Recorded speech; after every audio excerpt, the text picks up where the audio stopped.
Yeah, all right, all right, all right. I felt like Kermit the Frog there. The way Jim Henson used to have Kermit the Frog flying around all over the place. Those were the days. Jim Henson was quite a talented dude.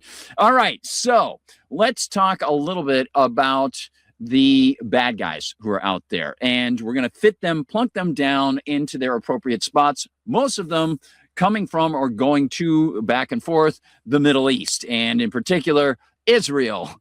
So first, we're going to discuss some of the characters that we discussed last night and some of the information we did not get to discuss last night. So let's talk bad attitudes aplenty, my friends, los amigos. So bad attitudes aplenty? Well, oh, look. It's Mike Huckabee with more lies. Mike Huckabee says, we, the collective we, so already he's anti-Christian because he's including you in his plans.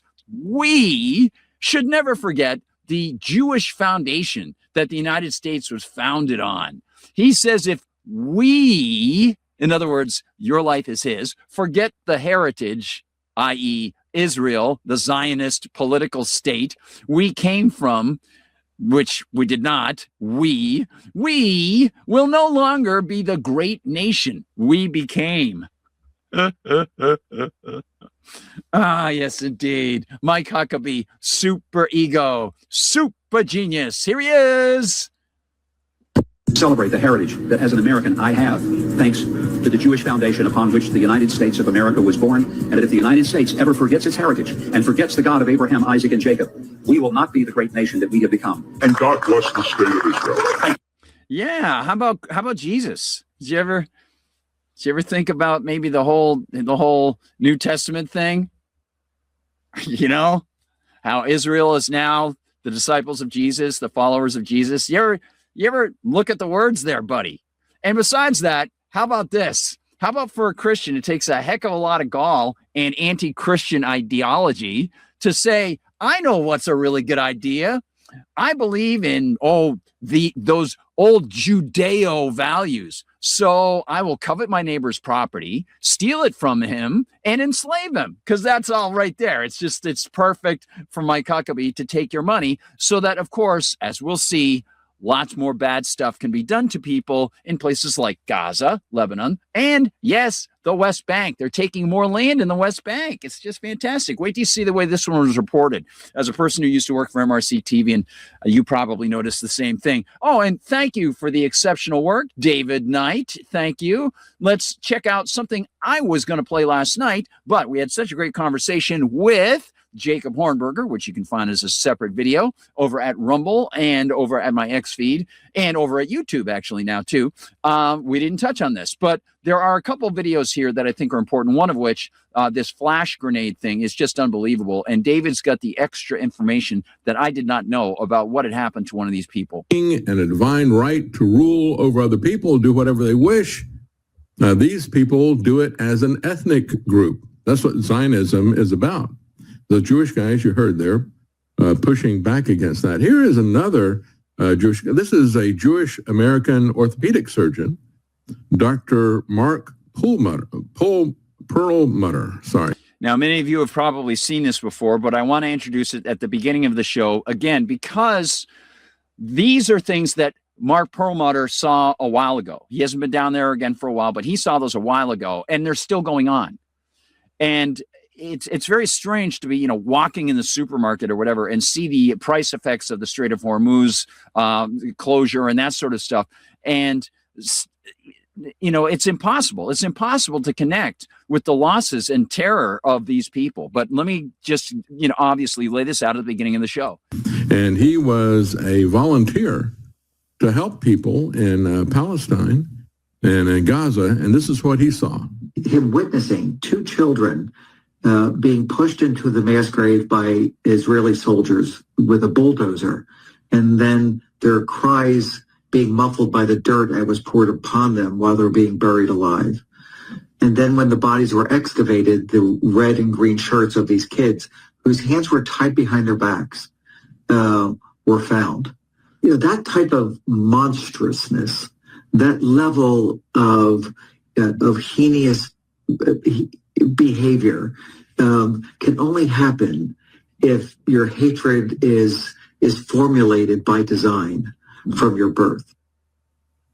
That's right. And he went on to say, he talked about snipers. You're saying that children in Gaza are being shot by snipers? Definitively. I have 2 children that I have photographs of that were shot so perfectly in the chest I couldn't put my stethoscope over their heart more accurately, and directly on the side of the head in the same child. No toddler gets shot twice by mistake by the world's best sniper. And they're dead center shots.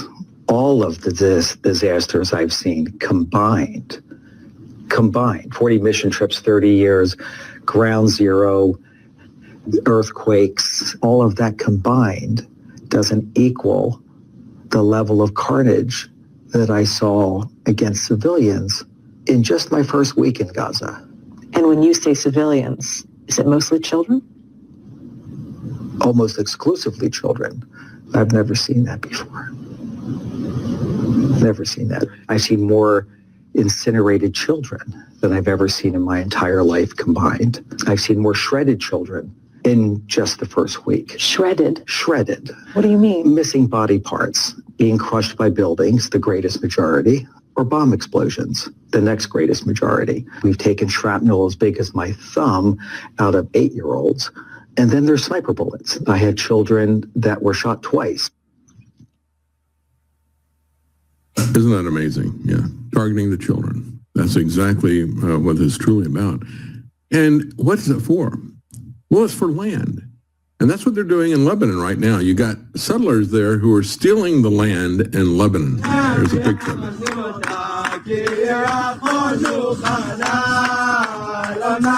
Murder so they can steal their land. That's what we're talking about. They've attacked civilians. They want to commit genocide in Lebanon as they have in Gaza. The same approach everywhere they go.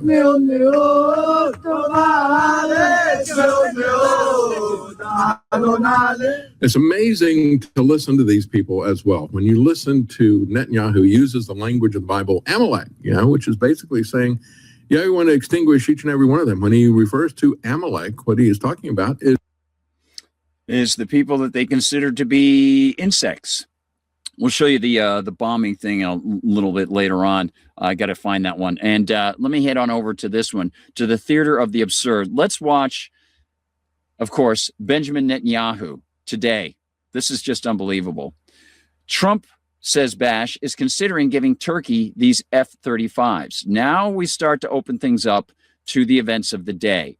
This is some commentary about what appears to be a bone of contention between Benjamin Netanyahu and Donald Trump.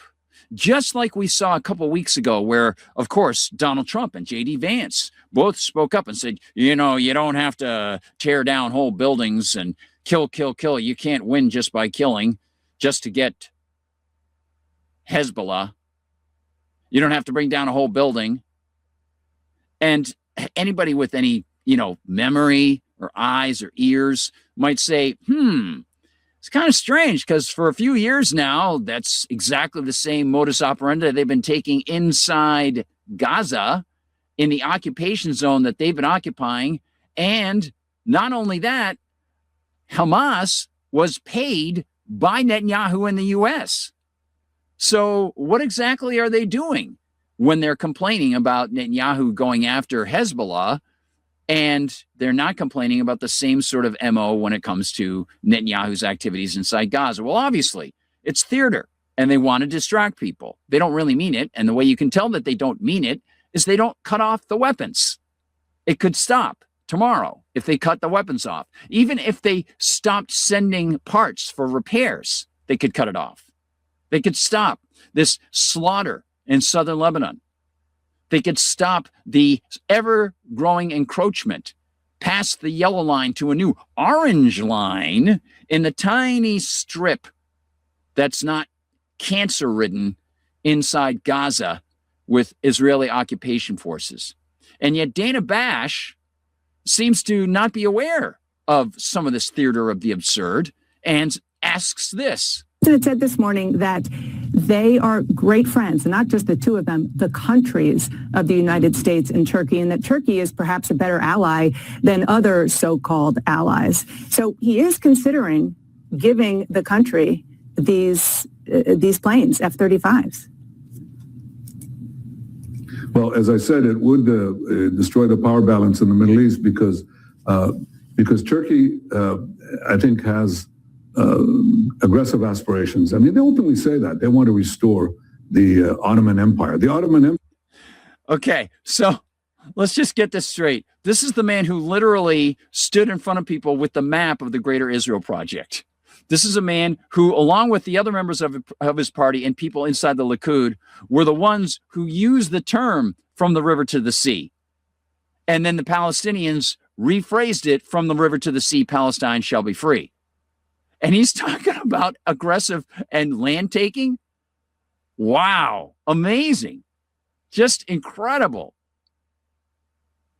Jeez. I do think this is more theater, because if you look at the actual actions of Donald Trump, I'm sure a lot of people are going to be watching these things, whether it's Anna Kasparian or Aaron Rupar or Daniel Davis or Judge Napolitano's on vacation this week, or there's Kyle Anzalone or so many of these other folks, Doug McGregor. And, you know, the question is whether Donald Trump is going to change his behavior when it comes to Israel. And he's not. He's not going to change his behavior. So the signals that he's sending at NATO are purely for public consumption.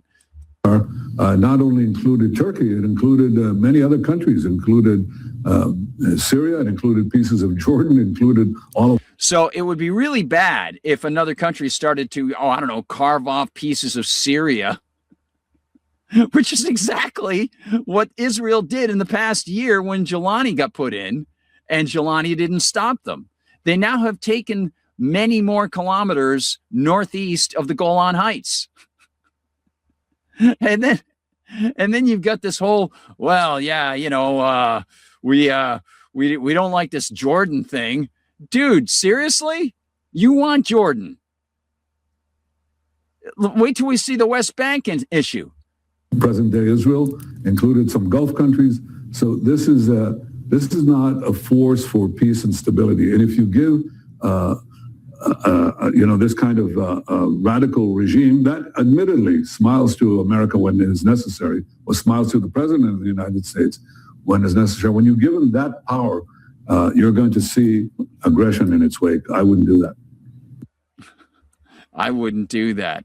So he, of course, is the one who calls the shots when it comes to more unconstitutional handovers of, in this case, F-35s. Now, in order for, and I've got it in the news notes, in order for Turkey to accept any F-35s, if it does go through, they have to give up certain Russian parts and weapons that they've had basically in storage for years. So I want to remember this, of course. Don't forget this classic line that you better remember. Celebrate the heritage that as an American I have, thanks to the Jewish foundation upon which the United States of America was born, and that if the United States ever forgets its heritage and forgets the God of Abraham, Isaac, and Jacob, we will not be the great nation that we have become. Okay. All right. So we, and let's look at some of the great Netanyahu pieces from yesterday. As, of course, Fox News didn't question anything. And we see Furkan Gozukara, the man with the double umlauts, says Netanyahu projects his own war crimes onto the innocents. He brazenly accuses Iran and Lebanon of slaughtering their own people to maintain control. And as we know, the numbers that they have of the people who were killed are highly inflated. No one knows what they were like. We know that Mike Pompeo already admitted that he was on the ground walking with agents, whether they're Mossad, CIA, or the Kurds coming in, whatever. And we now know that, you got it, Starlinks were provided to those people. And strangely enough, Mr. Musk didn't raise a finger about it. Because it has a few 100,000 goons who murder in broad daylight and at night. They murder their own people. They've murdered and maimed over 40,000 of their own citizens. So I don't think we need to hear anymore when we know that obviously they're desperately lying. But how is this manifesting itself into a couple other statements and then what these policy ideas are when we look at Donald Trump's wonderful visit to NATO, my friends. NATO, where strange things happen. Well, let's not forget about Netanyahu falsely claiming Israel is a democracy, while, of course, he runs a brutal apartheid state. Well, first of all, we see eye to eye on just about everything. And sometimes, as happens among the best of allies, and we are the best of allies, there can be differences of opinion. We usually speak about it in open conversation. You can imagine the president has his way of expressing things, and so do I. But we are, we're allies. We're your model ally. And we respect the United States of America. And if you come to Israel, it is the one nation here in this region that is not only a democracy, but a democracy in which the overwhelming majority of the people unabashedly support the United States of America. Okay, so first of all, I wonder how those dancing Israelis felt on September 11th. Second of all, democracy is gang rule, and he pulls the wool over people's eyes with that nonsense. And then we've got, of course, him redefining reality. He claims to be advancing peace with Lebanon. So remember what the ultimate peace is. That's when you're in repose and the worms are chewing on you, I guess. What do you look to accomplish? I hear you're coming to visit. What do you expect to accomplish with the president? Well, we haven't yet set a date for the visit, but I'd like to see the peace with Lebanon advance just as we advanced together, President Trump and I. In other words, I'd like to see us taking more of that land during the so-called peace. By the way, Ben-Gvir was going to be coming to New York today. They canceled the trip because, of course, he's a wanted war criminal. And there was a group of people who asked the government of New York to arrest him. So he canceled his trip. That's awesome. So maybe now he can scream inside an empty Israeli prison camp where they formerly housed people from the global Samud flotilla. Maybe then, maybe that's what he'll do. Or maybe he'll go down and, scream at a few people before he takes some of their land in the West Bank, or sign over some deeds to so-called settlers, right? All right, here's the status, everybody. With that, let's look at this. Iran, U.S., and Israel. Despite the way this post describes it, the fact that Iran is exercising the Memorandum of Understanding, which grants Iran the power to control the strait, is clear. So if you didn't already hear, Iran fired on 5 ships today. 5 ships in the Strait of Hormuz that were trying to run through the Strait of Hormuz, contrary to the agreement that the United States and Iran had. Now, as I noted here, there is something strange, just like the idea of Israel abiding by an agreement that is made for it between Israel and between the United States and Iran, that Iran insists the Israelis have to cease their aggression and remove their forces from Lebanon, which of course is not going to happen. Well, it is a kind of strange thing to see that the United States and Iran could negotiate for this party called the Omanis. However, as I noted here, though the U.S. aggression against Iran is the obvious origin of this problem, one might also ask how the U.S. and Iran can negotiate an agreement that includes control over the area of the strait that is Omani water. The Omanis appear to be leaning towards working with Iran in the future, but the very premise leveraged off the illegitimate U.S. aggression is odd. So you'll see here, this comes from Hormuz letter. They are sending a very strong message to demonstrate control and punish ships that don't follow their rules. So you can see ShipSnap has early this morning, 9:30, tanker struck east of Oman as NATO debates Hormuz escort. And that from the UK MTO, the UK people telling them, oh, go by Hormuz. Remember that? Then we've got this, an update. The total now is 4 ships. A 4th tanker, says the Hormuz letter, has just been attacked and hit by Iran in the Strait of Hormuz, U.S.-backed southern corridor, struck by a drone and sustaining structural damage, per UK MTO, which keeps telling them, go that way. That's a bad idea. And then later this afternoon, make that 5. The Trump administration people are reacting, of course, and here is the reaction. The reaction, just like Ozymandias. Though I am an anarchist, I said, and oppose all forms of the state, I wonder if Mr. Trump will ever acknowledge the fact that the Memorandum of Understanding explicitly grants Iran the so-called authority to run the Strait of Hormuz and to charge so-called service fees after the 2-month test period. If Mr. Trump wanted to uphold the agreement, he would offer, unconstitutionally, by the way, to have U.S. naval vessels support Iran in the policing according to Iranian instructions. That would lean him more towards actually keeping up the agreement. But here we'll see. Here's what's going on with the price of oil. It rose over 3% today towards midday, towards the afternoon, as we see drop site. The Trump administration is revoking the U.S. general license that allowed Iranian oil sales after accusing Iran of attacking commercial vessels in and near the Strait of Hormuz. Now, where you have to get a license to sell something, I don't know, but it applies to us with professional licensing. And evidently, the United States and Scott Bessent just will not allow anybody to take that oil. You can't buy it.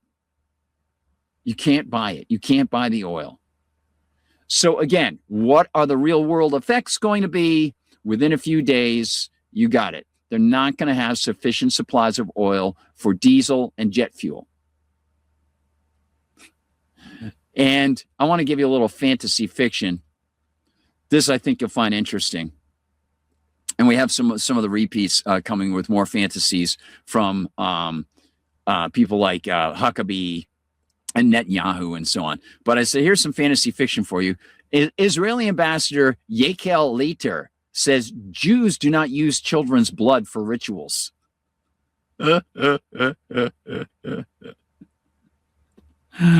Oh, I see.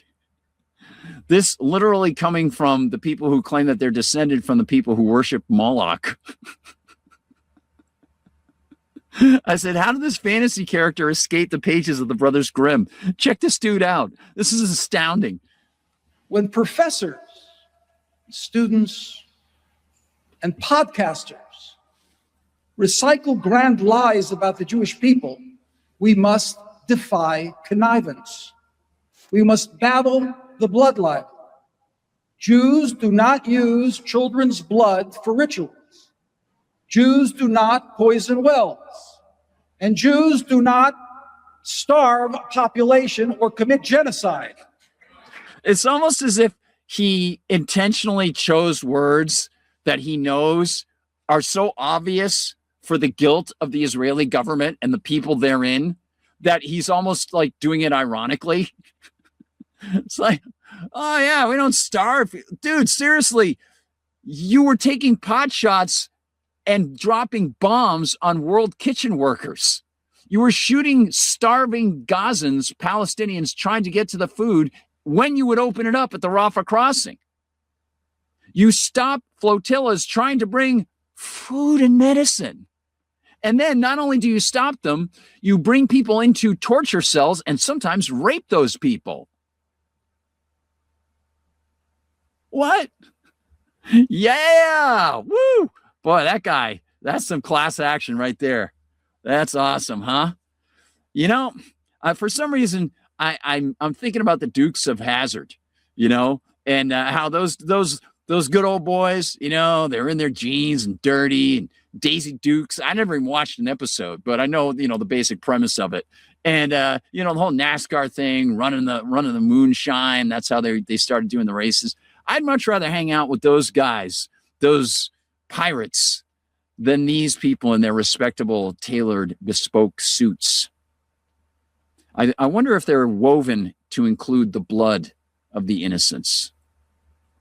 Where'd you get that suit? I got it from my Moloch tailors. Yeah, they're really good. You can find them in Tel Aviv. Really good stuff.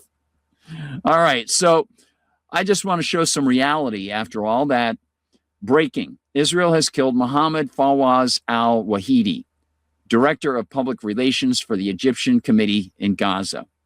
Tuesday evening, they killed him in a strike on a civilian vehicle near the Governorate building in Gaza City's Al-Sabra neighborhood, per the Palestinian Information Center. Oh, and look, Chris Van Hollen wants to know what the heck is going on with that doctor. And you saw the picture if you were reading our news notes yesterday. I put the photograph in of the doctor, Abu Safiya, as he approached the tank in the alleyway in Gaza over a year ago. Well, Chris Van Hollen doing the right thing again. He called for the immediate release of detained Gaza pediatrician Dr. Hassam Abu Safiya, saying he spent 18 months in Israeli detention without charge or trial, citing his lawyer's account that Abu Safiya was tortured and is in immediate danger due to his treatment in prison. Van Hollen said he must be released immediately. And if you didn't hear about what the doctor looks like now, it is absolutely shocking. The lawyer said that he could barely recognize him, and the doctor could barely speak. And what he was able to get from the doctor was that they've moved him into an isolation ward, and they beat him daily, sometimes hourly. So that is, please put him in your prayers, Dr. Hassam Abu Safiya, Safiya. He could die if they don't get him out of there. Now, talking about death, let's talk about the funeral for the late Ayatollah Ali Khamenei. It's gathering more and more attendees as it moves from Tehran. Overall, the funeral itinerary looks like this. The ceremony spans several days across Iran and Iraq before burial. So we had July 3rd through the 5th in Tehran. Of course, at least 10 million people rising there, gathering. Donald Trump, I didn't know. Well, we were nice. We were nice to them. We could have killed them, but we were nice. Dude, they literally arrived there to mourn the guy you did kill and his family. Then July 6th, yesterday, in the main public procession through central Tehran, followed by transport to Qom, Q-O-M. And today, events and a procession in Qom, Iran's key Shia scholarly center. It's about 120 kilometers, 75 miles south of Tehran. Tomorrow, ceremonies in Iraq's holy Shia cities, and we'll talk about Iraq in just a little bit, in Najaf and Karbala. And then on the 9th, return to Iran for burial at the Imam Reza Shrine in Mashhad. Now, I just want to show you what we're talking about on the map here. Okay, there's Tehran, there's Iraq. All right, and so you can see a lot of the travel. It's going to be quite an arduous trip for a lot of the people making this journey all over Iran. And I know that they just have so many people waiting. I want to show you a clip from yesterday's program that we didn't get to show that is linked inside my news notes. And it is Max Blumenthal talking with Professor Morandi. And that is down at the bottom of my news notes, I believe. Right, Russians? Is that right? Is that where we put it? I think that's where we put it. Let me just double check here. All right. In fact, I'm going to head right over there right now and check it out now. Here we go. So if you go over here, I want to play this for you from yesterday and talk a little bit about not Mark Levin and his craziness. It was a prime target. No. Let's talk a little bit about this. From Netanyahu regarding Lebanon, this, he says, of course, they don't persecute Christians. They don't target Christians. So we have right here. And Netanyahu said the Christian villages in Lebanon, some of them have actually asked to be annexed to Israel because we protect them against Hezbollah. Sure they did, just like Palestinians asked to be displaced in 1948, writes Onka. And there we have that lovely picture of what they did to the statue of Christ. Oh, and then there's this. Netanyahu desperately tries to manipulate the public. He claims anyone protesting the Zionist regime war crimes actually hates America. Remember that one from yesterday? Well, let's get a sense of a couple things. First, two good guys traveling in the back of a car.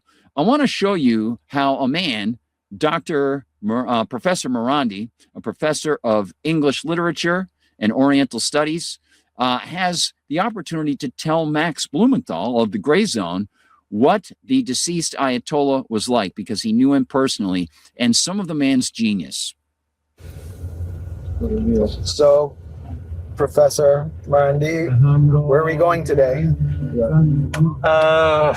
We are going to the funeral, and I think you had some other plans too, but I ruined them for you. So, what does it mean for you today to go to the funeral of Ali Khamenei? Well, Ayatollah Khamenei, I knew him personally a bit. He was obviously my father and he were very close friends for a very long time. As I've said many times, I don't get involved in politics up close. I've always steered clear of politics because I thought I would be more effective as a ordinary citizen. So I rarely go places, but I met him, Ayatollah Khamenei, a number of times, and I've actually had 4 private meetings with him over something that he wanted me to do, and it was during the month of Ramadan a few years ago. He was always a very impressive person, very humble, very polite, very knowledgeable. His command of Persian literature and language is extraordinary. I think everyone would admit that. His Azeri was excellent. His Azeri literature, the most important Azeri literary figure in the last few hundred years was his close friend, Shahryar, the poet. So he was very well informed in Azeri literature. His Arabic, excellent, and very well versed in Arabic literature, Islamic texts, the Quran, the Holy Quran, of course. And I think I've told you this before. He would read in English. He's read novels in English. I will tell you a story that I've never told anyone before. But I've told half the story. I did early on when I was doing interviews. This was after 2009, a few weeks after, I think, the elections in Iran, the presidential elections. And Ahmadinejad won the elections, whatever one thinks of him. And I was saying that in the public sphere, on Western media, RT, Al Jazeera, and so on. And so once Farid Zakaria invited me, and I was supposed to have a 20-minute debate with him. And they cut it to 8 minutes, and they cut out most of it, which was not good for him. It didn't go well, the debate for him. But in any case, it was like an 8-9 minute debate. And he was very insulting to me and attacked me and made it very personal and called me the mouthpiece of a dying regime and all that sort of stuff. Yeah. And Ayatollah Khamenei saw this, or someone showed it to him. And he told me that I met him, and he said that I saw your debate, you did very well. I didn't tell him that they cut the good parts out. Yeah. But I thanked him, and he said, I should be careful. He says, I'm a bit surprised because the host, from what I've read of him, he seemed to be more reasonable. Yeah. Because he would read Newsweek, Time magazine every week back then when there was a magazine, and not the whole thing, but like the key parts. So he was very fluent in English, very, and of course, Max, he's also a military genius. And look at what he did. This whole military strategy that was devised for decades, the underground facilities, the drones. I'm sure you remember how they used to make fun of Iran's missiles. Yeah. How they used to make fun of drones. I mean, Iran was the country that really made drones a thing. And the Russians, of course, will tell you this more than anyone else. They were making fun of Iranian drones. And it was with these capabilities that were developed. And in Iran, inside Iran, he was attacked a lot. They were saying, people were saying, now this is not the era of drones and missiles; it's the era of dialogue and that sort of stuff. And politicians would criticize him. People of influence in the media would criticize him. But he continued to move forward, and he developed this. And even though they murdered him, even though he was martyred, and even though many of the senior commanders were martyred, they won the war. Yeah. Yeah, that's well, we'll see what happens on phase 2, but it was interesting to get that more human picture about a man. I knew the name, didn't know much else, knew what was done to him and his family by the unconstitutional, immoral United States attacks, knew the machinations behind that. And of course, the fallout is just unbelievably disastrous for the world economy and the U.S. economy. But I thought that was a really worthwhile conversation. And there's a lot more. If you get a chance, it's an hour-long conversation that you can watch. And of course, it's over at the Gray Zone YouTube channel. And this I wanted to mention with Laith Marouf. Now, Laith Marouf is from Palestine Action. And I thought this was also very, very impressive. And that shows you, of course, the amount of love that people have for Ayatollah Ali Khamenei.